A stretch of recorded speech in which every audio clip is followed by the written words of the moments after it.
Hey everybody, welcome back to Jordan Samuel Skin Talks. How you doing? It's May. I'm wearing white. It's spring. It's spring. It felt like spring during wintertime here in Seattle. Now that it's actually spring, it doesn't feel like spring. Maybe a little bit. Maybe a little bit, I'm lying. Anyway, okay, today, y'all, I talked about ranting, like a few months ago, and you were all like, oh, do a rant, that'd be great. While this isn't necessarily a rant video, it's just, there was just a list of so many things that I see that are either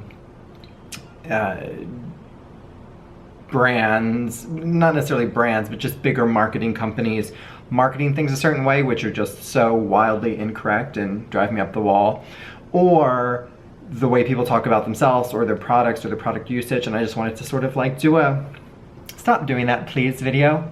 That's better. That sounds better than rant. Anyway, shall we? Happy May. Did I say that? Happy May. It's spring. Happy May. Rant 1. Too little SPF. Now this can be brands and marketing companies doing it where they're like, use SPF. And the amount that I see is not even, it wouldn't even be enough if it was just a simple moisturizer. It's like a serum amount, which is lovely and cute, but for sun protection, that's not gonna do anything. You really have to cover your face and cover your neck and cover your ears, and you know, find a formula that you like, because you really should be using a lot of it, and you don't want to feel coated, but you will if you're not finding a formula you like, or one that's not has a nice luxurious feel to it. But for me, I do, and this is not an exact science, but I do these 2 fingertips usually full of SPF, and that will do all of my face, my ears, my neck, and back of neck, and then I'll put the remainder on my scalp too. So you need to do a lot more than the little dot. The little dot is, I don't get it because it's bad behavior, but it's also wrong. And then you're also not getting anything. So it's creating a false sense of reality. So use your sunscreen and use a good amount of it. Thank you. Dislike/rant 2. Can we knock it off? Like, if you love green skincare and that's your, great. If you love clinical and scientific, and great. But you can use both. You can use neither. You can use one or the other. And guess what? It's fine. And somebody else can use the other, and it's fine too. And we don't have to scold each other, and it's skincare. Please have fun. Please do you. And just wash your face, exfoliate, put your sunscreen on, and we're good. I promise it's that simple, and you don't have to dislike other people for liking something else. And if we can't get past this in skincare, then whoo.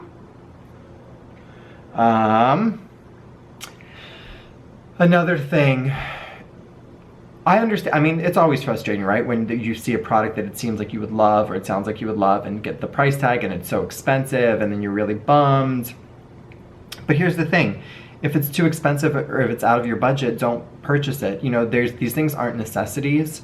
And so I do get that there's FOMO involved with it, but don't overextend your spending just because something is X, Y, and Z. Nothing, and I'm here to tell you, and I've said it before, nothing is gonna be the magic bullet, and nothing is gonna be the miracle.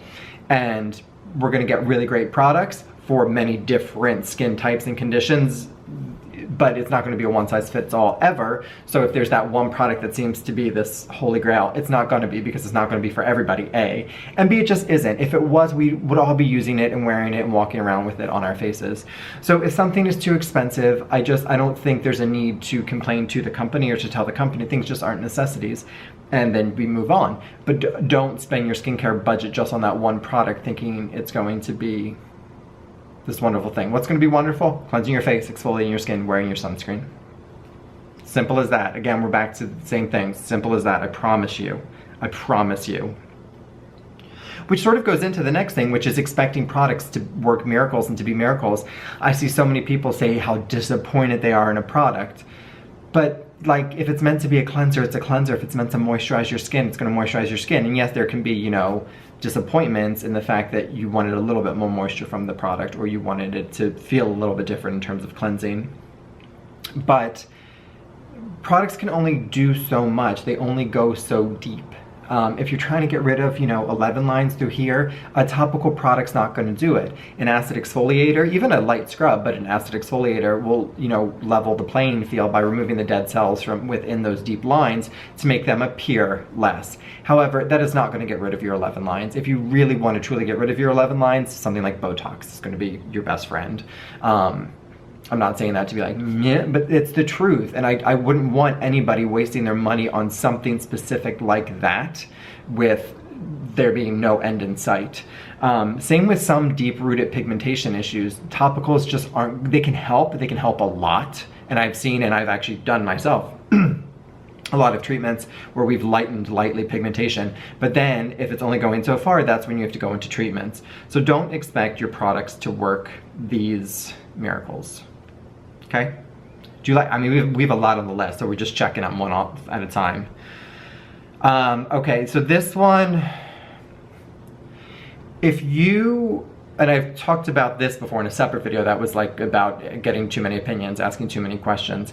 And I see this from time to time. People will email me, ask me something, I give my opinion, and they're like, great, I don't want it. So they do something else. And then they go ask somebody else. You're gonna drive yourself mad. But then also, if you feel that you want to do what you want to do with your skin, that is, you know your skin the best. So that is fine. So I actually don't necessarily have a problem with that. But if you're looking for a specific answer that somebody doesn't give you, maybe digest that and don't run on to the next thing. But if you are really set in what you feel like is the right answer, then just do that instead of asking others for their advice. Because two, you're seeing your skin 365, 24/7, feeling it, seeing it, and yes, you might not be a skincare professional, and you might not be able to go to a skincare professional or a dermatologist, but you're still gonna have the basis and the knowledge from online tools and from seeing your skin to really know what you want.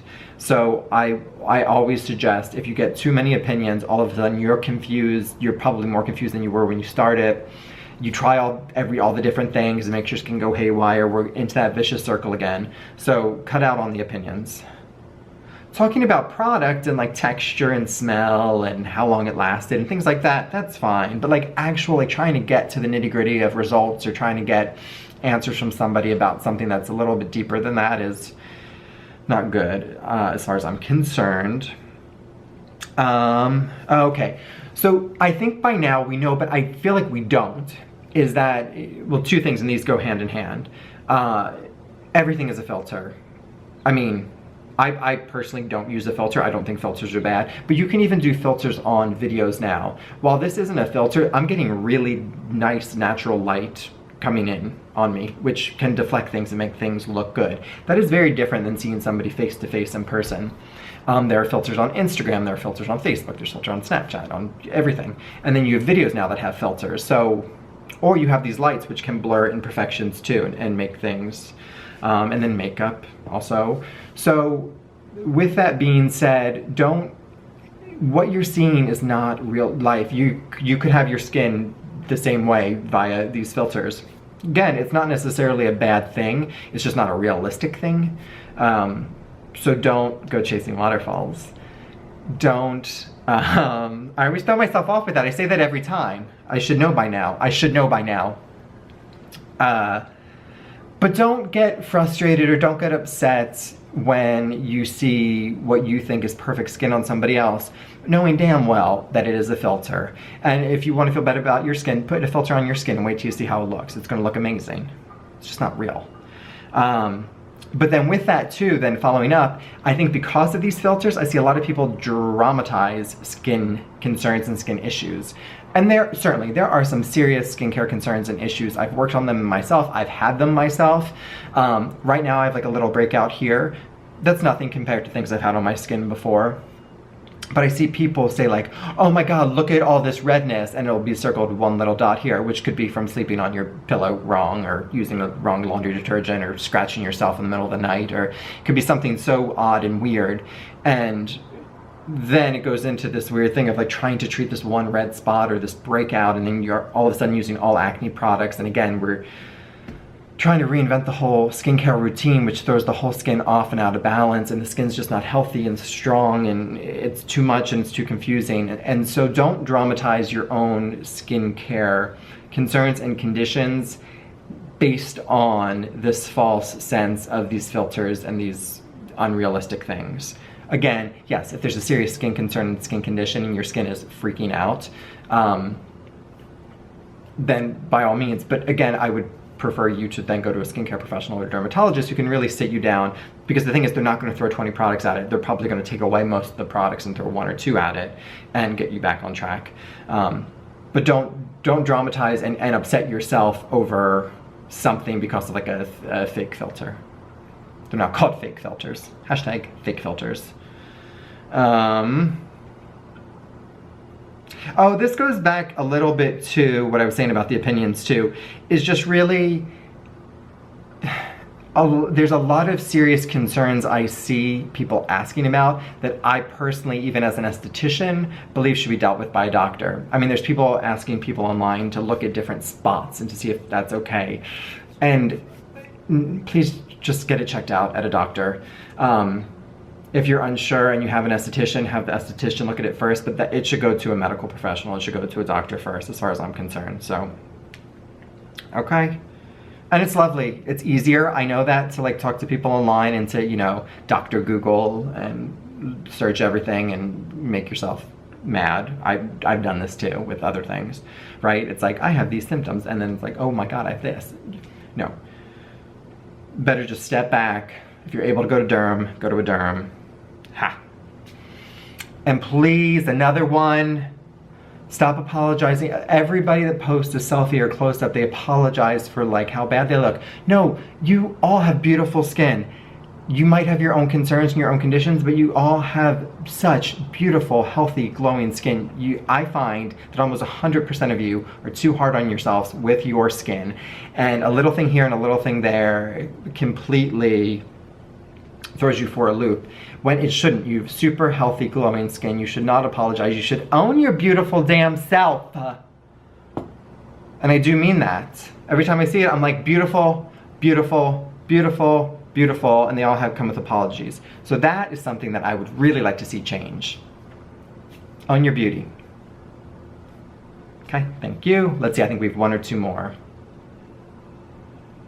Oh, this one. We've talked about this one too. This one bothers me. I see a lot of people, and I actually had a long talk with a client about this, and I really liked it. And I do feel like that there's, I mean, this is very general, but that there are people that just happen to like, there's people that really are working on like a skin concern or a skin condition with their skincare, and that's one thing, and they probably have a very different routine. Then there's people that really, really like their skincare and want to change it up constantly and want to do different things.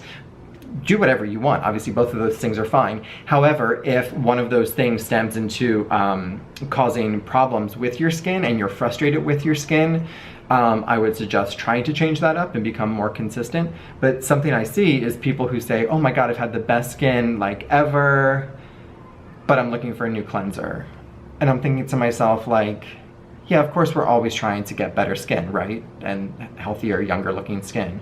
But at some point, you gotta stop chasing like something that, like I said, isn't there. Like these miracles in the bottle, they're not. Just let it be, just be happy with that routine. And again, if you're gonna change, maybe change up one thing, not 20 things. But you know, just some little food for thought. They're all good. I felt like these were good rant topics because they all have the opposite of them is very important for skin health. And confidence and skin well-being, but I'm telling you, y'all are gorgeous, y'all got really healthy skin, so own it please. I know it's easier said than done, but do not compare yourself to a filter or to other people online. I see enough skin, and I'm looking at people's skin constantly, and everybody says they have the worst skin ever and they have the most beautiful skin ever, so please stop. I hope you like this. Little bitey for the beginning of May, huh? Anyway, thank you guys for watching. I do hope you enjoyed that and got something from it. And as always, we'll see you next time. Bye.